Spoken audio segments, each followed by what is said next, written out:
Welcome to Revised Chemistry with Mr. B. In this video I'm going through the whole of the periodic table topic. That's if you're studying combined science with AQA. If you're doing separate science or you're studying for an exam with one of the other exam boards, just check the revision guide to check there's no other extra little bits you might need to know. We're going to start off by looking at group 1 of the periodic table. That's the alkali metals, and we're going to have a look at how the alkali metals react with water. I'm starting off with this piece of lithium. Lithium is the top of group 1, and like the other alkali metals, it's stored in a bottle of oil to stop it reacting with the air. And I'm able to cut through it with a scalpel, so it's a soft metal. And before I react it with water, I'm just going to dab it with a paper towel to get the oil off it, and then that way the water will be able to react with the metal. So this piece of lithium is now in the water. You can see it's floating because it's not a very dense metal. It's moving around the surface of the water and it's fizzing. The fizzing is because a gas is being produced, which is hydrogen. You can also see little bits of steam coming off it because it's an exothermic reaction, so it gives out heat energy to the surroundings, and that's heating up the water around it and turning it into steam. I'm going to test the water with some universal indicator solution, and you can see that's changing blue, which shows that an alkali produced. And in this case, that alkali would be lithium hydroxide. Here's a piece of sodium, which has also been stored in oil, and this time it's even softer to cut than lithium. And we can see on the inside, it's nice and shiny like a typical metal. This is what happens when sodium reacts with water. We can see it melts into a ball because even more heat is produced by the reaction than when we had lithium. So it's a more exothermic reaction. It's moving across the water much quicker. It's also floating again because it's not very dense. We can see the steam being produced from the heat given off by the exothermic reaction. And we can also see and hear the fizzing from the hydrogen gas that's being produced. If we test it with universal indicator solution, the blue colour indicates that an alkali has been produced. This time that would be sodium hydroxide. Here's a piece of potassium, and this is even softer to cut than sodium. Let's see how potassium reacts with water. So this time it ignites, it's giving off so much heat. It burns with a lilac coloured flame. There's lots of steam, so it's producing lots of heat that's turning that water into steam, so it's a very exothermic reaction. It moves across the water quite quickly, and the reaction is over and done with in a matter of seconds. So we can see the reactivity is increasing as we're going down the group.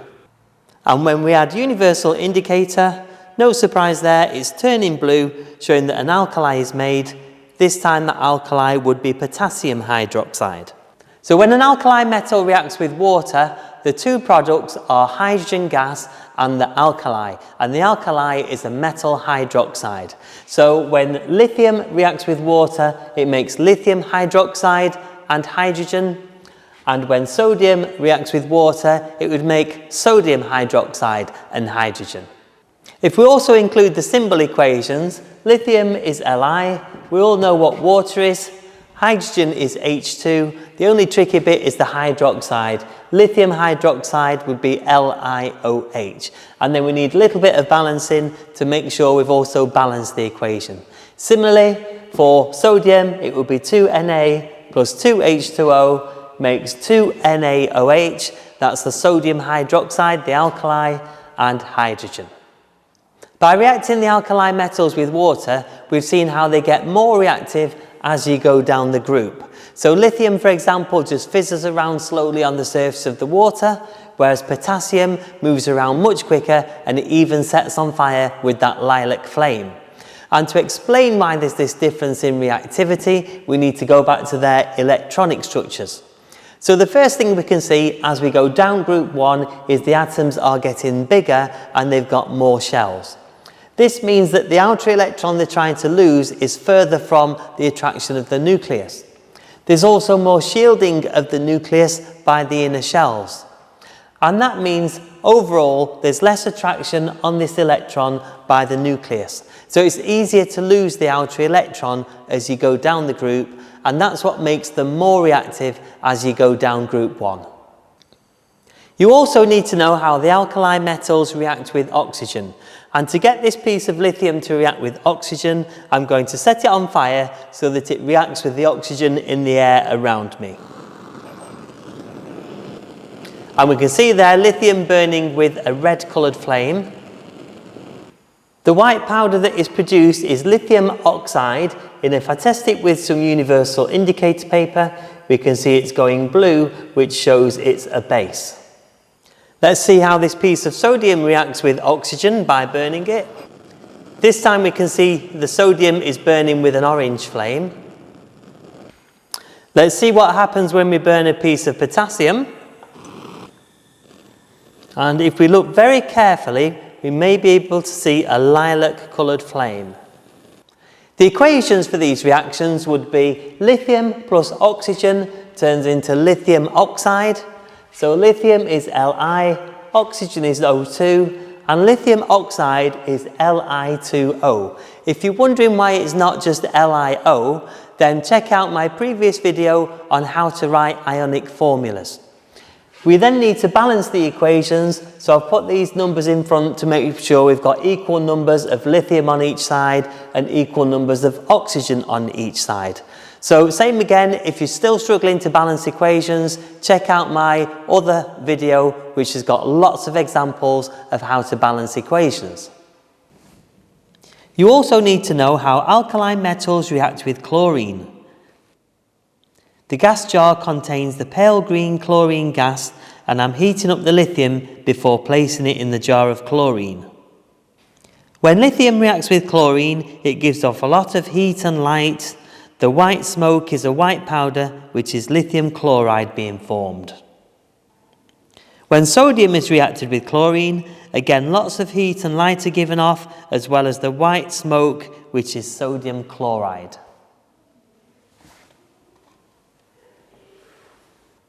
We're now going to take a look at the elements found in group 7 of the periodic table, and these are called the halogens. I'm going to start by looking at the displacement reactions of halogens, and these are the 3 halogens I'm testing. I've got some chlorine water, some bromine water, and some iodine solution. And in the first column, I'm going to add some potassium chloride.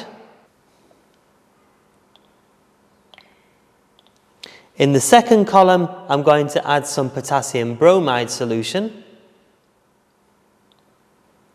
And the third column, I'm going to add some potassium iodide solution. And we'll come back in a few moments and see which ones have reacted. We can see here that chlorine has reacted in 2 of the reactions. Bromine has only reacted in 1 of the reactions. And iodine hasn't reacted at all. So that tells us the order of reactivity out of these 3 is chlorine is the most reactive, then bromine, and then iodine. So in other words, as we go down group 7, the halogens become less reactive. And we're going to see now why halogens are more reactive towards the top of the group or less reactive towards the bottom of the group. As we go towards the top of group 7, we can see the atoms are getting smaller, so that means this extra electron that the atom is trying to gain is closer to the positive nucleus. We can also see there's less shielding from inner shells, and all of this means there's going to be a stronger attraction between the positive nucleus and that negative electron that the atom's trying to gain. And that means it's going to be easier to gain that extra electron, and that's why they get more reactive as we get towards the top of group 7. This trend in reactivity can be used to explain the reactions we've just seen. So chlorine reacted with potassium bromide because chlorine is more reactive than bromine because it's higher up group 7. That meant that chlorine could take the place of bromine and form potassium chloride, and that meant that bromine was left on its own. We say that chlorine can displace bromine. On the other hand, if we try reacting iodine with potassium bromide, we get no reaction. And that's because iodine is lower down group 7 than bromine, so it's less reactive than bromine. That means iodine cannot displace bromine. It's also worth noting that the halogens also form diatomic molecules. That means they're made of molecules made out of two atoms joined together. So fluorine would pair up to make F2 molecules. Similarly, chlorine pairs up to make Cl2 molecules, and so on. Also, as you go down group 7, the boiling points get higher as the intermolecular forces get gradually stronger as you go down the group. The next group we're going to take a look at are the noble gases, and they're found over here in group 0 of the periodic table. And the first thing to note is the noble gases are all very unreactive. We can say they are inert. That means unreactive. The reason why is down to their electronic structures. We can see from these diagrams that they already have a full outer shell of electrons, so they're already stable. So they don't need to go around looking for other elements to react with in order to get a full shell, so they stay unreactive. If we compare the noble gases to other gases that we've come across, for example, we've been looking at some gases in group 7, such as chlorine. We can see that chlorine, being a halogen, is a diatomic molecule. In other words, the atoms pair up to form molecules, and that's so they can get a full outer shell. Similarly, oxygen in group 6 also forms diatomic molecules, so each oxygen molecule is O2. Whereas helium is a noble gas, and that's already stable, so it doesn't have to pair up or react with anything else to get a full outer shell, so it stays as single atoms. So they are monatomic. Similarly, if we draw the atoms of neon, we can see they're also monatomic. They're not pairing up to form molecules. So we've looked at the chemical properties of noble gases in that they're all unreactive. We're now going to look at some of their physical properties as you go down the group. So in other words, we're looking at the trends in those physical properties. So firstly, as you go down group 0, the relative atomic mass increases. As the relative atomic mass increases, the boiling point also increases. This is because as you go down the group, the intermolecular forces get stronger, which needs more energy to break those forces. And also as you go down the group, the density increases. So if we filled up a balloon of each of the noble gases, we know that helium has got a very low density, which is why it floats when it's in air. As you go down the group, the balloons of these gases would get heavier and heavier. The modern day periodic table is arranged in atomic number order. So for example, hydrogen is atomic number 1, helium atomic number 2, lithium atomic number 3, and so on. As well as that, the elements are also arranged according to their chemical properties. So group 1 is the alkali metals, and they're all very reactive metals, whereas group 0 contains all the very unreactive noble gases. Apart from the chemical properties, the elements are also arranged according to their electronic structures. So the group number tells you the number of electrons in the outer shell. So everything in group 3, such as boron, aluminium, gallium, they would all have 3 electrons in the outer shell, whereas anything in group 6 would have 6 electrons in the outer shell. In terms of the period number, so remember the top row with hydrogen and helium is period 1, lithium, beryllium, boron and so on is period 2. The period number tells you how many shells would be in an atom of that element. So this is the periodic table that we're all familiar with, but it hasn't always looked like this. And in the next section of the video, we're going to look at the different scientists and what their ideas were about arranging all of the different elements.